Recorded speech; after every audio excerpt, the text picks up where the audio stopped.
بسم اللہ الرحمن الرحیم۔ ہمارے انتہائی واجب القدر خلیفہ صاحب دامت برکاتہم العالیہ اور دیگر حاضرین و سامعین ہر سال کی طرح اسی دھرتی پر اسی جگہ پر کملی والے محمد مصطفیٰ علیہ السلام کے ذکر خیر کی محفل سجائی جاتی ہے۔ ہمارے عثمان بھائی اور دیگر ان کے برادران مل کر جس ذوق شوق جس محبت اور جذبات سے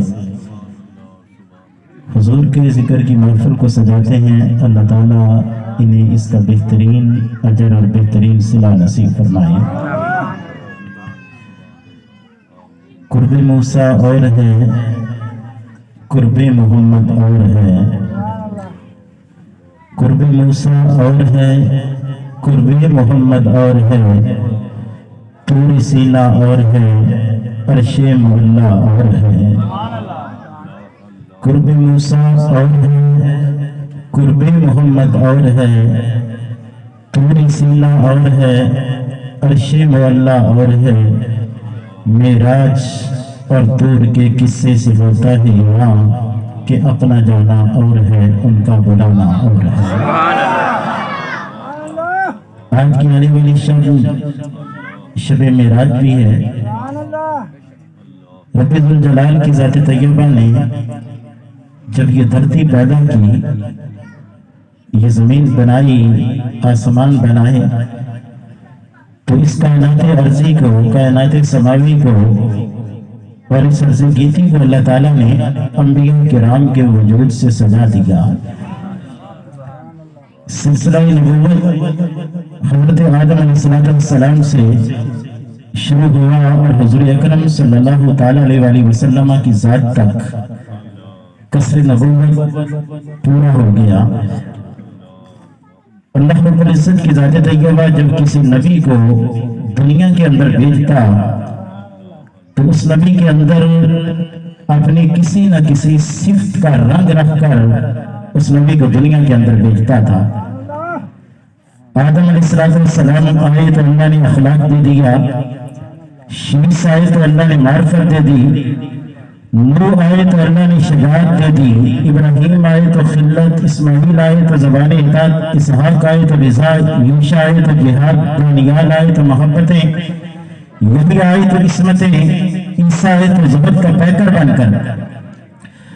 ہر نبی کو اللہ تعالیٰ کی ذات نے اپنی صفت کا کوئی نہ کوئی رنگ دے کر دنیا کے اندر بھیجا، اور جب اللہ نے قصر نبوت کی آخری ختم المرسلین اور ختم النبیین کملی والے محمد مصطفیٰ علیہ السلام کو دنیا کے اندر بھیجنا چاہا، تو جتنے بھی انبیاء کرام کو کمالات، ان کو اعزازات، ان کو اوصاف، ان کو معجزات، ان کو مراتب، ان کے درجات، ان کی بلندیاں اللہ نے جتنی بھی انبیاء کرام کو عطا کی تھی، وہ ساری کی ساری کائنات عالم کی ان عصمت اور کمالات کو جمع کر کے وجود محمد کے اندر رکھ کر رب نے اپنے محبوب کو دنیا کے اندر بھیج کر ساری کائنات عالم کو کملی والے مصطفیٰ کے در دولت کا محتاج بنا دیا ہے۔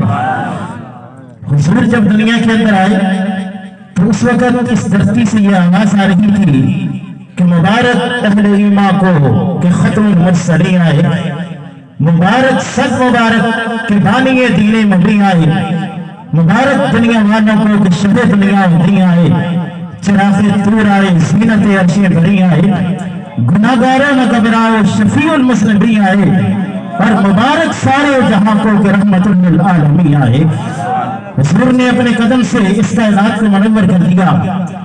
اللہ کے محبوب علیہ السلام کے قدم کی برکتوں سے یہ ساری کائنات جو تھی یہ نور ہو گئی، اور بقول ظہوری صاحب رحمہ اللہ تعالیٰ علیہ کہ اللہ کی علم ذات طیبہ نے جس وقت حضور کو بھیجا، اس کائنات عالم کو اللہ کے محبوب علیہ السلام کے قدموں سے اس کائنات عالم کو جب منور کیا رب نے، اور ساری کائنات عالم کے اوصاف جو حضور کے دامن کرم کے اندر رکھے تھے، اور پھر اللہ کا ایک قانون تھا دست قدرت کا، کہ جس وقت بھی کوئی نبی دنیا کے اندر آتا، نبوت ایک معجزہ تھا، نبوت ایک دعویٰ تھا، اور اللہ نے ہر نبی کو اس دعوے پہ دلیل کے طور پر اللہ کریم کی ذات طیبہ نے ہر نبی کو کوئی نہ کوئی معجزہ عطا کیا تھا۔ اب نبی کو جو معجزہ عطا کیے، کسی کو اللہ نے ایک معجزہ دیا، کسی کو اللہ نے 2 معجزے دیے، کسی کو 4 دیے، کسی کو 6 دیے، کسی کو 9 اور کسی کو 13۔ اس سے بڑھ کر کسی نبی کو معجزے عطا نہیں کیے گئے۔ 13 یا 9 کی تعداد ہمیں ملتی ہے۔ قرآن مجید نے 9 کا تذکرہ کیا ہے، حدیث پاک کے اندر 13 کا ذکر بھی آتا ہے۔ 13 یا 9 معجزے زیادہ سے زیادہ اللہ نے کسی نبی کو عطا کیے۔ حضور جس وقت دنیا کے اندر آئے، حضور فرماتے ہیں کہ اللہ نے مجھے دنیا کے اندر جب بھیجا تو مجھے 5 چیزوں کے اندر امتیاز عطا کیا۔ فرماتے ہیں کہ پہلا امتیاز رب نے مجھے یہ عطا کیا کہ جب نبی کوئی دنیا کے اندر آتا، ہر نبی کے لیے ایک حد متعین تھی۔ کوئی نبی کسی بستی کے لیے، کوئی نبی کسی قوم کے لیے، کوئی نبی کسی قبیلے کے لیے، کوئی مخصوص طبقے کے لیے، کوئی مخصوص افراد کے لیے، اور کوئی نبی کسی مخصوص شہر کے لیے۔ ہر نبی کے لیے حد متعین تھی۔ اور حضور فرماتے ہیں جب اللہ نے مجھے دنیا کے اندر بھیجا تو ساری حدود و قیود کو اٹھا کر دنیا کے اندر بھیج کر کائنات عالم کے اندر اس بات کا اعلان کر دیا کہ محبوب دنیا کے اندر تشریف لے جا، اور پوری کائنات عالم کے اندر یہ اعلان کر رہا ہوں کہ جہاں تک مجھے خدا کی خدائی ہے وہیں تک میرے محمد کی مصطفیٰ ہے۔ ہر نبی کے لیے ایک حد متعین تھی۔ وہ مخصوص قوم یا طبقے کے لیے نبی بن کے آتا تھا۔ حضور کی نبوت کسی مخصوص قوم یا طبقے کے لیے نہیں، بلکہ جہاں تک خدا کی خدائی ہے وہیں تک کملی والے محمد مصطفیٰ کے مصطفیٰ ہے۔ یہ ایک امتیاز اللہ نے اپنے محبوب کو عطا کیا۔ اور جس وقت حضور اکرم علیہ السلام کی نبوت کی حد کوئی نہیں ہے، نبوت کی کوئی قید نہیں ہے، تو نبی کے لیے جتنا وہ دائرہ مخصوص ہوتا تھا تو اس دور کے اندر اس دائرے کے لیے اس نبی کو معجزہ دیا جاتا تھا۔ جب حضور کے لیے حد متعین نہیں تو اس لیے اللہ کے محبوب علیہ السلام کو اللہ نے جو معجزات عطا کیے ہیں ان معجزات کی بھی حد متعین نہیں ہے۔ جس طرح نبوت کی حضور کی رسالت کی حد کوئی نہیں، کملی والے مصطفیٰ علیہ السلام پر اللہ کریم نے جو معجزات عطا کیے تو ان معجزات کی بھی حد کوئی نہیں ہے۔ لا متناہی معجزات اللہ نے عطا کیے۔ اگر 1.25 لاکھ انبیاء کرام کے 6 معجزوں کو بھی اوسط نکالی جائے تو 7 کروڑ سے زیادہ معجزات بنتے ہیں۔ اور سارے اوصاف اور کمالات جب حضور کے دامن کرم کے اندر اللہ نے رکھے تھے تو سارے نبیوں کے معجزات بھی کملی والے محمد مصطفیٰ کے دامن کرم کے اندر رکھ کر حضور اکرم علیہ السلام کی ذات کو ہر نبی کو رب نے معجزات دے کر دنیا کے اندر بھیجا تھا، اور کملی والے محمد مصطفیٰ کو سر کے بالوں سے لے کر پاؤں کے ناخن تک سراپا معجزہ بنا کر دنیا کے اندر بھیجا۔ اس لیے حضور اکرم علیہ السلام کا چلنا بھی معجزہ، ان کا بیٹھنا بھی معجزہ، ان کا اٹھنا معجزہ، ان کا جاگنا معجزہ، سونا معجزہ، حضور کی عبادت معجزہ، حضور کی طہارت معجزہ، نظافت معجزہ، حضور کی عبادت معجزہ، حضور کی طبیعت معجزہ، حضور کی شخصیت معجزہ۔ آقا علیہ السلام اس دھرتی پر بیٹھ کر اگر آسمان کے کھلنے کی آواز کو، دروازوں کے کھلنے کی آواز کو سنتے ہیں تو یہ بھی کملی والے محمد مصطفیٰ کا معجزہ ہے۔ اور شب معراج اگر جنت کی سیر کرتے ہوئے مکے کی گلیوں کے اندر چلنے والے بلال حبشی کے قدموں کی آواز کو سنتے ہیں تو یہ بھی حضور کا معجزہ ہے۔ حضور دھرتی پہ رہے تو یہ بھی معجزہ، اور عالم مقام پر اگر معراج کی شب کملی والے محمد مصطفیٰ تشریف لے جائے اور واپس بھی آ جائیں آنے واحد کے اندر تو یہ بھی کملی والے محمد مصطفیٰ کا معجزہ ہے۔ حضور کو اللہ نے سراپا معجزہ، کبھی سوکھے درختوں کے نیچے سے کملی والے مصطفیٰ گزرتے ہیں اور حضور کے گزرنے سے وہ سوکھا درخت سرسبز شاداب ہو جاتا ہے، یہ بھی حضور کا معجزہ ہے۔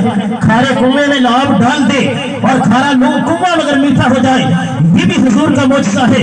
اگر صدیق اکبر کے پاؤں پر اگر سانپ ڈس آئے اور حضور لعاب دہن لگا کر تریاق کا کام کر جائے وہ لعاب، یہ بھی حضور کا معجزہ ہے۔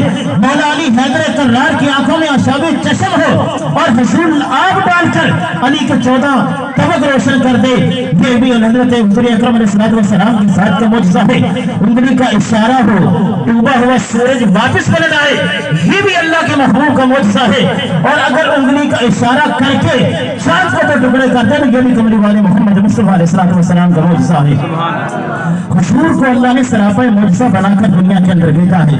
हुजूर के मुआजिज़ात की हद कोई नहीं। सिर्फ इख्तिसार के साथ मैं ये अर्ज करता चलूं, हुजूर अकरम अलैहिस्सलाम ने जिस वक्त ऐलान नबूवत किया, ऐलान नबूवत करने के बाद जब ये आवाज जो सफा की पहाड़ियों से उठी थी, मक्का मुकरमा के गली कूचों से निकलकर अरब के सहराओं के अंदर ये आवाज पहुंचती है, तो मक्का के लोगों को एक फिक्र लाहिक हो गई। अबू जहल ने उस वक्त खत लिखा यमन के बादशाह को, यमन का बादशाह हबीब यमनी उसका नाम था, उसको खत लिखा। अबू जहल ने, हबीब यमनी जो वक्त का बादशाह भी था, तबरीब भी था, हकीम भी था, बड़ा दाना किस्म का इंसान था, खत लिखा अबू जहल ने कि जल्दी आओ मक्का मुकरमा के अंदर। कहने लगा कि मेरा भतीजा है, नाम उनका मोहम्मद है, उन्होंने नबूवत का दावा कर दिया है।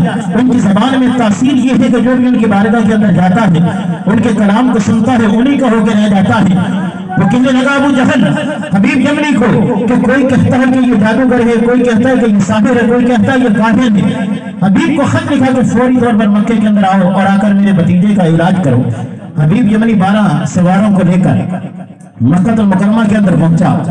हबीब यमनी इस वक्त मक्का के अंदर आया था, जबल अबू कुबैस के ऊपर अबू जहल ने वहां पर नशिस्तें लगाई हुई थी, उनका उसका इस्तकबाल जबल अबू कुबैस पे किया। जबल अबू कुबैस पर सारे सरदाराने मक्का वहां पर खड़े हैं। हबीब यमनी इस वक्त आते हैं हबीब यमनी ने कहा कि पहले मुझे उस शख्स के पास लेके चलो जिसके बारे में तुम कहते हो कि उसने नबूवत का दावा किया है। कोई कहता है कि जादूगर है, कोई कहता है कि उसमें सहर है, कोई कहता है वो काहिन है। मुख्तलिफ तौजीहात उसके बारे में बयान की जाती है। कहने लगा मुझे उसके पास लेके जाओ। अबू जहल कहने लगा कि रुको, ठहर जाओ, इतनी जल्दी ना करो। पूछा क्यों? कहने लगा कि हबीब तो उससे पहले बड़े बड़े दानिश्वर भी गए हैं, बड़े बड़े वहां पर अकलमंद भी वहां पे गए हैं। कहा अबू बकर सिद्दीक जैसा इंसान वहां पे गया, उमर फारूक जैसा गया, उस्मान गनी जैसा गया, बड़े बड़े दानिश्वर उसके पास गए हैं। और जो भी उनके पास जाता है, जाने के बाद जब वापस पलटता है तो वापस आकर ये कहता है कि जो छड़ दे ये दुनिया तो भूलो गुजारा, मोहम्मद ने छड़िया गुजारा नहीं होगा। अबू जहल कहने लगा कि नहीं, उसके पास न जाना। हबीब यमनी कहने लगा कि जब जाना ही नहीं है तो मुझे बुलाया किस लिए है? अबू जहल पूछने लगा कि तुम जाकर करोगे क्या? हबीब यमनी कहने लगा कि मैं जाऊंगा, मैं उनके हाथों में जाकर हाथ पकड़ूंगा, उसकी नब्ज को देखूंगा। मैं एक तबीब आदमी हूँ, नब्ज देखकर अंदाजा लगा लूंगा। मैं उसकी आंखों को देखूंगा, मैं आंखों से अंदाजा लगा लूंगा। मैं उससे गुफ्तगू करूंगा, गुफ्तगू से अंदाजा लगा लूंगा कि वाकई वो अल्लाह के नबी है या उन पर कोई सहर या जादू है। अबू जहल कहने लगा कि हबीब यमनी इतनी जल्दी ना करो। पूछने लगा क्यों? कहने लगा कि तुम कहते हो कि मैं जाकर उससे गुफ्तगू करूंगा, बातें करूंगा और मैं अंदाजा लगा लूंगा कि वो अल्लाह के नबी है या नहीं। अबू जहल कहने लगा कि जिस वक्त वो बातें करने करवाने पे आता है वो तो पत्थरों से भी कलमे पढ़वा देता है। तो अबू जहल कहने लगा कि मैं अपने हाथ के अंदर कंकरियां लेकर उनकी बारगाह के अंदर गया हूं। मैंने कहा कि अगर बता दो कि मेरी मुट्ठी के अंदर बंद क्या चीज है तो मैं आपको नबी तस्लीम कर लूंगा। तो वो कहने लगे कि क्या मैं बताऊं तेरी मुट्ठी के अंदर बंद क्या चीज है, या मुट्ठी के अंदर बंद चीज बता दे कि मैं कौन हूँ। मुझे लगा जब ये बात हो जाए अगर कि वो बता दे चीज, तो इससे बढ़कर मुझे दलील क्या चाहिए। अबू जहल कहने लगा तो मेरी मुट्ठी के बंदर जो कंकरियां थी, जब उसकी निगाह उठी तो बंद मुट्ठी के अंदर कंकरियां भी उसके वाले मोहम्मद के नाम का कलमा उन्होंने पढ़ना शुरू कर दिया था। वो अबू जहल कहने लगा हबीब यमनी को कि इतनी जल्दी ना करो, वो तो बातें करने करवाने भी आए तो पत्थरों से कलमे पढ़वा लेता है। उसने कहा कि मैं उनकी आंखों को देखूंगा, अंदाजा लगा लूंगा। अबू जहल कहने लगा कि इतनी जल्दी ना करो। कहा क्यों? कहा तो इससे पहले तो बिलाल हबशी ने उनकी आंखें ही तो देखी थी, और उनकी आंखों को देखने के बाद अब बिलाल हबशी को हर असीयत दी जाती है, उसे तकलीफें दी जाती है, सीने पे पत्थर रखे जाते हैं, मक्के की गलियों में उसको घसीटा जाता है, उसको पत्थर मारे जाते हैं, और हर सहर सहने के बावजूद फिर बिलाल हबशी वो जिनसे कमली वाले मुस्तफा की आंखों को देखा है, अब यही कहता है कि चरख से बिजलियां और कुछ से पत्थर बरसे, सारी दुनिया की बलाएं मेरे सर पे बरसे और खत्म हो जाए हर असीयत मुझ पर, और फिर भी हो माँ को जम्बश तो है मुझ पर। कहा कि बिलाल हबशी ने तो इससे पहले आंखें ही देखी थी, और उस बिलाल ने आंखें देखने के बाद अब वही बिलाल हर असीयत सहने के बावजूद फिर यही बात कहता है कि न दुनिया न दौलत बड़ी चीज है, न शहरत हुकूमत बड़ी चीज है, घर जहां में कोई चीज है भी बड़ी, कमरे वाले की उल्फत बड़ी चीज है। हबीब यमनी ने कहा कि जिस वक्त तुम मुझे जाने नहीं देते, ना उसकी नब्ज देखने, ना उससे बात करने, ना उसकी आंखों को देखने, जाने ही नहीं देते, बुलाया किस लिए है? अबू जहल कहने लगा कि आप वहां भी ना जाएं, आप यहीं ठहरे, हम उनको यहाँ पे बुलाते हैं। हुजूर अकरम अलैहिस्सलाम की बारगाह में जाकर अर्ज की गई, हुजूर जिस वक्त तशरीफ लाए तो अबू जहल ने सारे वहां पे जितने भी लोग मौजूद थे उनको कहा, कहने लगा कि अब जिस वक्त वो मोहम्मद मुस्तफा आए तो किसी ने उठकर उसका इनका इस्तकबाल नहीं करना। अब सबने ये बात आपस के अंदर तय कर ली। हुजूर जिस वक्त तशरीफ लाए, इत्तेफाक ऐसा कि सबसे पहले हुजूर का इस्तकबाल करने के लिए जो शख्स उठा वो खुद अबू जहल था। अबू जहल उठा तो सारे उठ के खड़े हो गए। अबू जहल से पूछा कि हमें तो रोकता था और खुद किस लिए खड़ा हुआ? अबू जहल कहने लगा, खड़ा तो मैं नहीं होना चाहता था, लेकिन किसी ने मेरा कान पकड़कर इतनी जोर से खींचा और कहा, तुझे पता नहीं आमिना का लाल कमरे वाला मोहम्मद मुस्तफा आ रहा है। अल्लाह ने फरिश्ते को भेजकर अबू जहल को उठाकर हुजूर का इस्तकबाल करवाया। हुजूर जिस वक्त सामने आए, अल्लाह के महबूब अलैहिस्सलातु वस्सलाम के चेहरे मुकद्दस को देखा तो हबीब यमनी अपने नशिस्त से नीचे उतरा, आगे बढ़ा।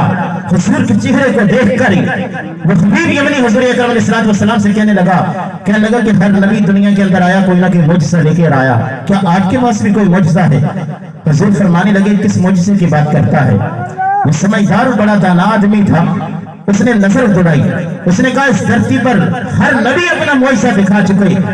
कहने लगा कि अगर आसमान पर चमकने वाले चांद के दो टुकड़े कर दें तो मैं आपको नबी तस्लीम कर लूंगा। उसने इतना बड़ा चैलेंज कर दिया था। उसने कहा, कहां मक्का, कहां जबल अबू कुबैस, कहां आसमान, कहां चमकने वाला चांद? हुजूर अकरम अलैहिस्सलातु वस्सलाम ने जब उससे ये बात सुनी तो अल्लाह के महबूब अलैहिस्सलातु वस्सलाम ने उसके चैलेंज को कबूल कर लिया।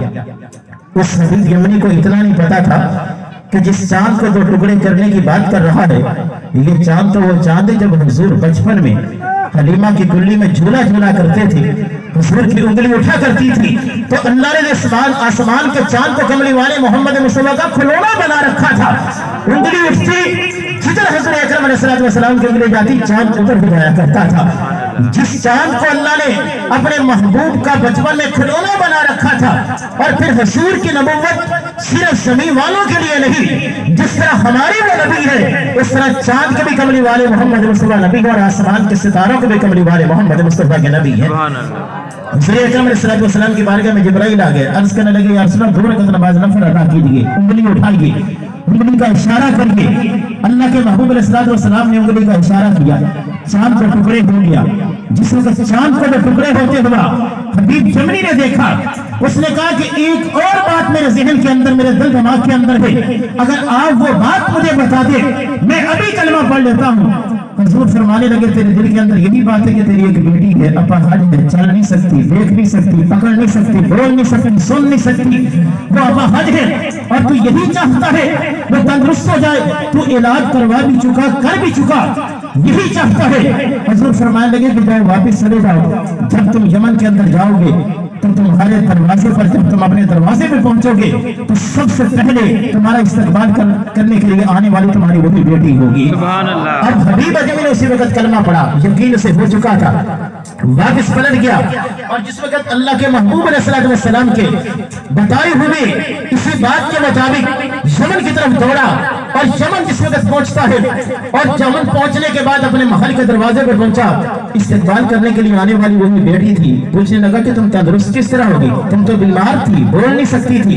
वो कहने लगी कि मैं बीमार थी, मैं तो चल फिर भी नहीं सकती थी, लेकिन जब से मैं सोई ख्वाब के अंदर कोई ऐसी हस्ती तशरीफ लाई कि जिसका वद्दुहा का चेहरा था, बिल्लैल की जुल्फे थी, अलम नशरा का सीना था, यासीन के दांत थे, मासाखल बसर की आंखें थी और जिसने कमली ओढ़ी हुई थी और मुझे मेरे जिस्म पर हाथ फेर कर कहा कि तेरे बाप ने मक्के में कलमा पढ़ लिया तो किस चीज का इंतजार कर रही है।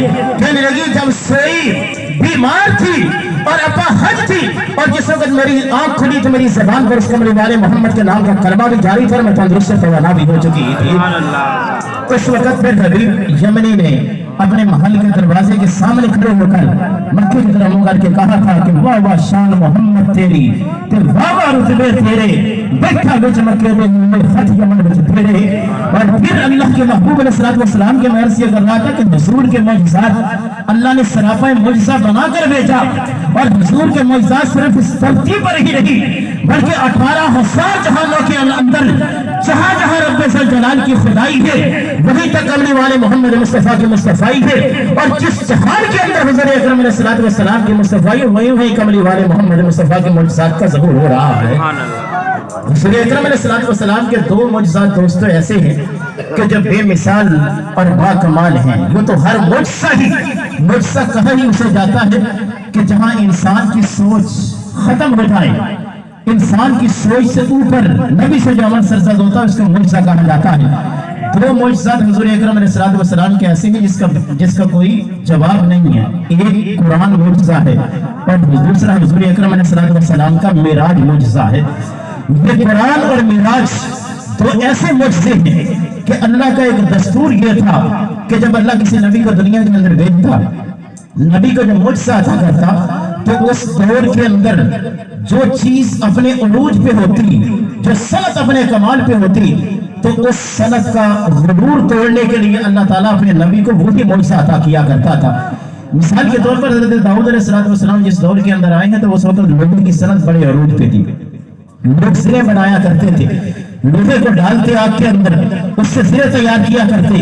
अल्लाह ने हजरत दाऊद को वही मौजज़ा अता किया कि लोग लोहे को आग में डालते फिर उससे सिरे तैयार किया करते। दाऊद अलैहिस्सलाम को अल्लाह ने यह मौजज़ा दिया था कि दाऊद अलैहिस्सलाम अपने हाथ के अंदर लोहे को लेते, लोहा मोम की तरह नरम हो जाता, जिधर चाहते उसको मोड़ लेते।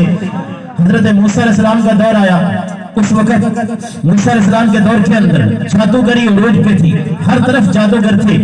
फिरौन के दरबार के अंदर फिरौन ने जादूगरों को तलब किया, उन्होंने अपनी छड़ियां फेंकी, रस्सियां फेंकी, जादू के जोर से सांप बना दिया।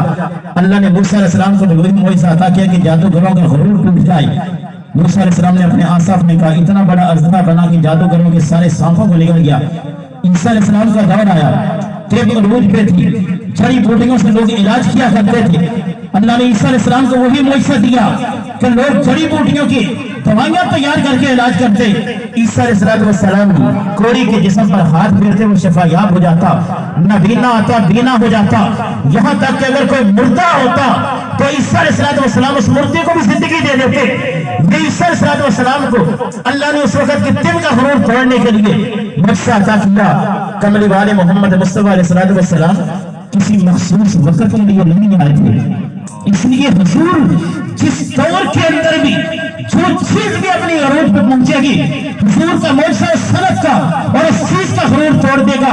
अल्लाह के महबूब अलैहिस्सलाम को रब ने जो मौजज़ा मेराज अता किया, भी उस चीज का गुरूर कि हुजूर के दौरे नबूवत के अंदर एक वक्त आना था कि जब साइंस ने इतना कमाल पाना था, इतने उरूज पे पहुंचना था, इंसान धरती से उठना था, आसमान तक, चांद तक, अजराम फलकी के निज़ाम, सूरज की रोशनी कितनी देर में ज़मीन तक पहुंचती है, ये साइंस ने अपने कमाल पे पहुंचना था।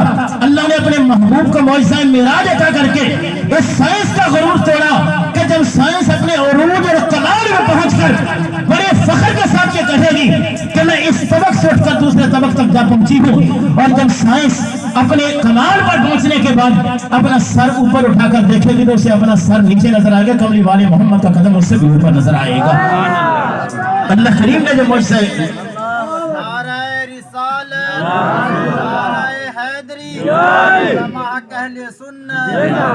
तो ये अल्लाह का एक दस्तूर कुदरत था कि जिस दौर के अंदर भी कोई नबी आया, अल्लाह ने उस दौर के अंदर जो सनद अपने कमाल पे होती है उसका गुरूर तोड़ने के लिए रब उस नबी को मौजज़ा देता था। और ये मौजज़ा मेराज हुज़ूर अकरम अलैहिस्सलाम का कि जो भी अपने कमाल पे पहुंचेगा, जो भी अपने अरूज पे पहुंचेगा, वो आसमानों तक पहुंच जाए, सितारों को गर्दिश को नाप ले, और वो चांद अजराम फलकी हर चीज को अपने हाथ के अंदर ले ले, वो 7 आसमानों को भी तय कर जाए, जहां तक भी उसका कमाल पहुंचेगा, उस कमाल और अरूज के बाद जब भी वो फख्र से सर उठाएगा, सर उसका नीचे होगा, कमरे वाले मोहम्मद का कदम उससे भी ऊपर होगा। اور پھر حضور اکرم علیہ الصلوۃ والسلام ہر نبی کو اللہ نے یہ جو معراج ہے جس کا معنی ہوتا ہے عروج بلندی، ایک وقت ہر نبی کی زندگی کے اندر ایسا آتا رہا کہ اللہ اس نبی کو عروج دیتا رہا، معراج کرواتا رہا۔ کئی نبیوں کے معراج کو اللہ پاک نے بیان کیا ہے قرآن مجید کے اندر۔ ادریس علیہ الصلوۃ والسلام کے معراج کو بیان کیا۔ اللہ فرماتا ہے کہ وَاذْكُرْ فِي الْكِتَابِ إِدْرِيسَ إِنَّهُ كَانَ صِدِّيقًا نَبِيًّا وَرَفَعْنَاهُ مَكَانًا عَلِيًّا کہ اللہ فرماتا ہے کہ ادریس کے تذکرے کرو کہ ہم نے انہیں بلندیاں دی۔ بلندیاں کیا تھی کہ ادریس علیہ الصلوۃ والسلام نے اللہ کی بارگاہ میں عرض کی اللہ میں تیری جنت کو دیکھنا چاہتا ہوں۔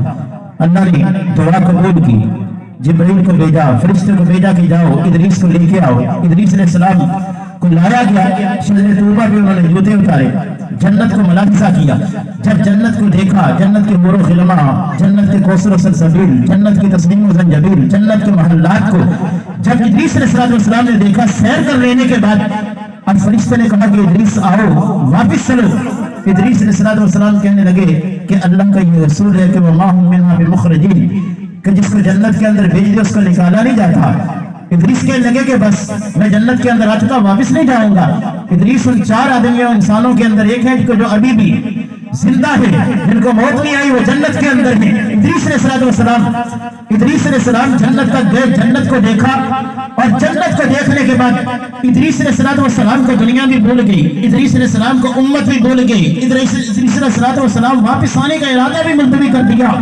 یہ حضرت ادریس کی معراج تھی کہ جنت کو دیکھا، اور جنت کو دیکھنے کے بعد اپنی امت کو بھی بھول گئے، ہر چیز کو بھول کے جنت کا نظارہ کرنے کے بعد۔ اور دوسری طرف کملی والے محمد مصطفیٰ علیہ السلام کی معراج میں کہ جنہوں نے صرف آسمانوں کو نہیں، جنہوں نے کرسی کو نہیں، جنہوں نے صرف لوح و قلم کو نہیں، صرف جنت کو نہیں، جنت کے حور و خلما نہیں، صرف رب کا عرش نہیں، عالم ملکوت لاہوت ناسوت نہیں، یہ عالم مکان نہیں، بلکہ عالم لامکان کے بعد ادریس جنت کو دیکھ کر اپنی امت کو بھول جاتے ہیں۔ اور میری آقا قمری والے محمد مصطفیٰ علیہ السلام عالم لامکان پر جا کر خود رب ذوالجلال کی ذات کے جلوے کے اندر گم ہو کر بھی اگر کسی چیز کو یاد کرتے ہیں تو وہ قمری والے محمد مصطفیٰ کی امت ہوتی ہے۔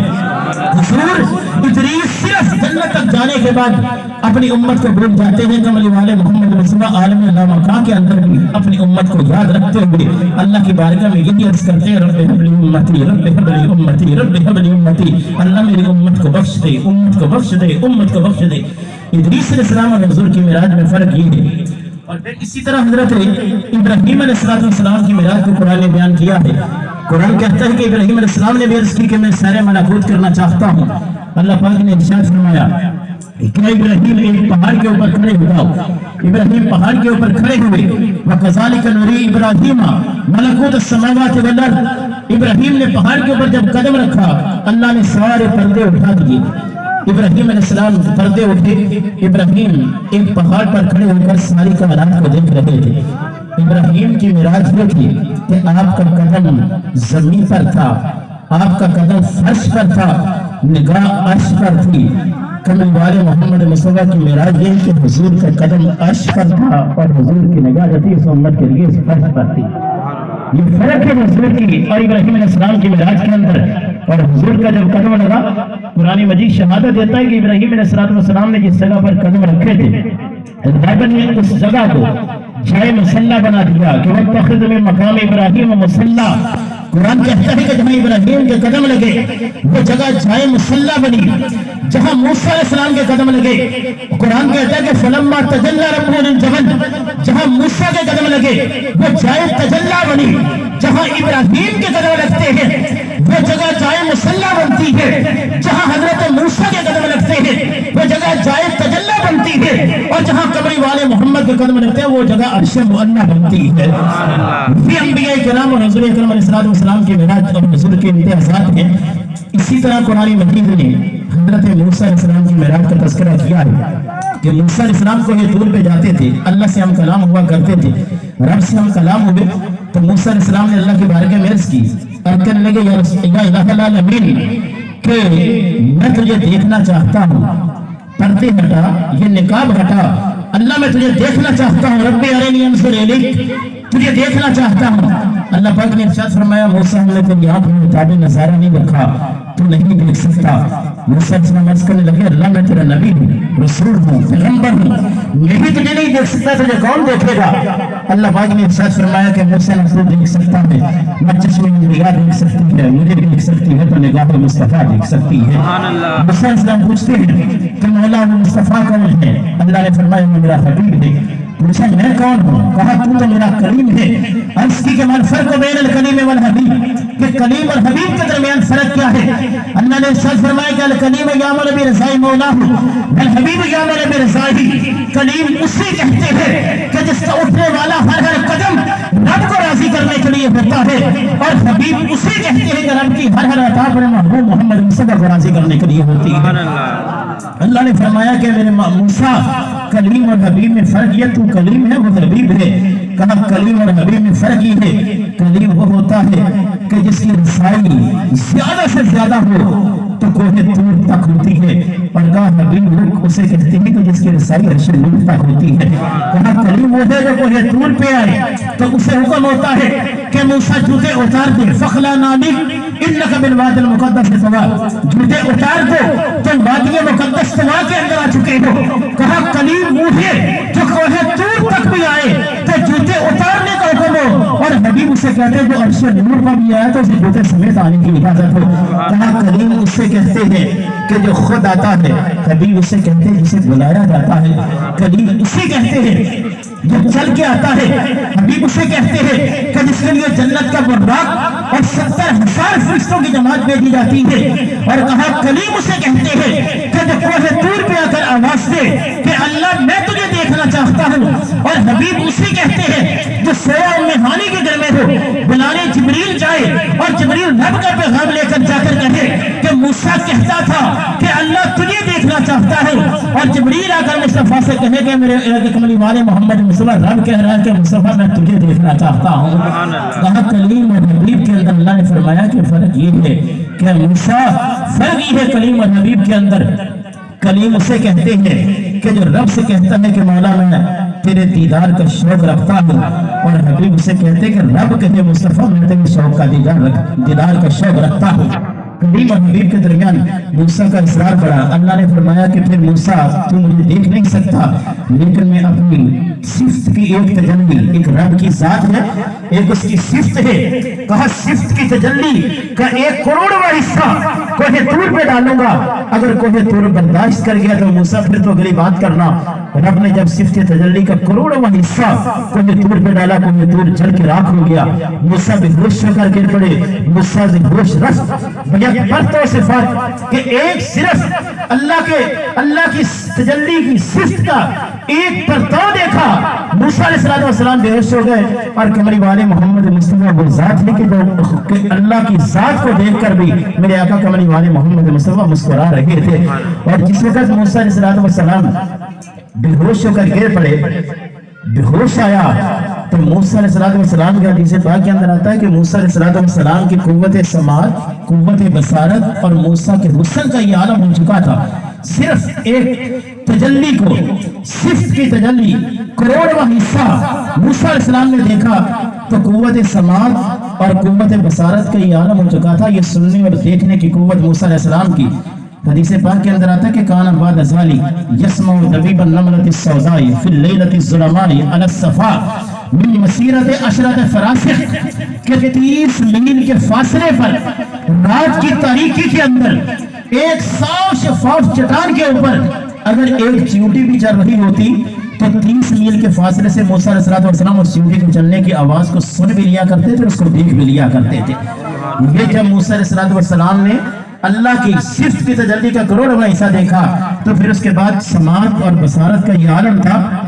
रात की तारीकी में 30 मील के फासले से मूसा अलैहिस्सलाम चींटी के चलने की आवाज, ये कीड़ी चींटी जो चलती है उसके चलने की आवाज को सुन भी लेते थे और देख भी लेते थे।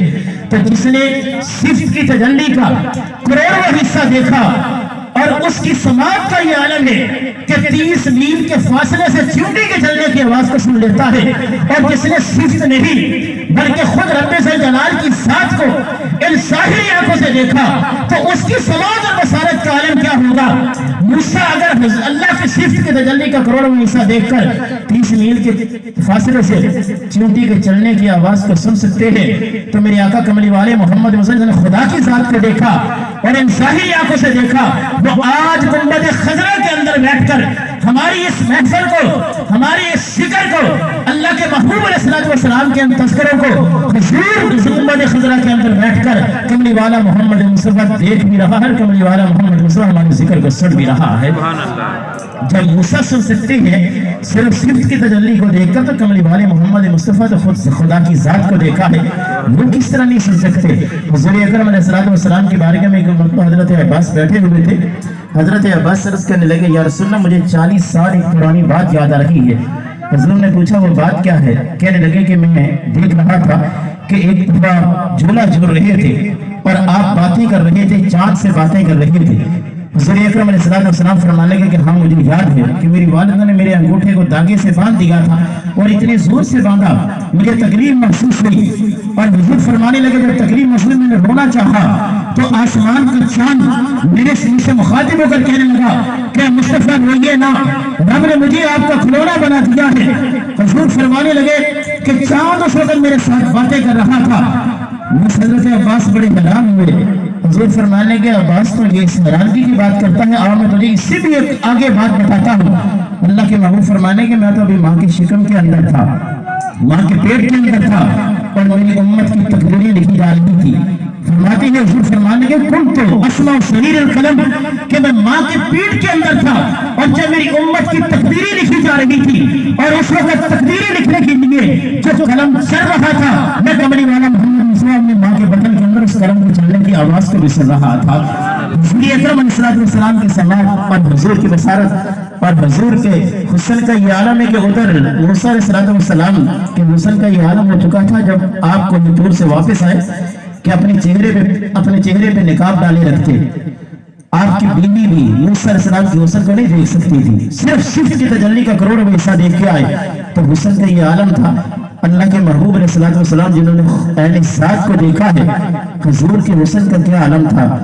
حضور کے حسن کا آدم چشتی کہا کرتا تھے کہ تم جو میرا محبوب نے ڈٹھا، جنہوں وید کی چند شرماوے، ادھی راتی دن چڑھاوے، جے رخت نکاب ہٹاوے، جے او جاوے سیر کرنو سرا گلشن سیس لگاوے، جے او رکھے ہاتھ کھلا تو بد جاوے، نیل نشیلے مست رسیلے وچ سونا کجن سہاوے، بجلی بندی لشکل مارے مت بے حدی ہو جاوے، اور کی اجاز نظر وچ اس دے جنا آوے او مٹ جاوے، خلق عہدے نے مولی دنیا تو کوئی ولہ جان چھڑاوے، توبہ توبہ حسن نبی دا جدی چاہاں نہ چلی جاوے، اور آزم ایڈا سونا ماہی سن کبرے نظر نہ آوے۔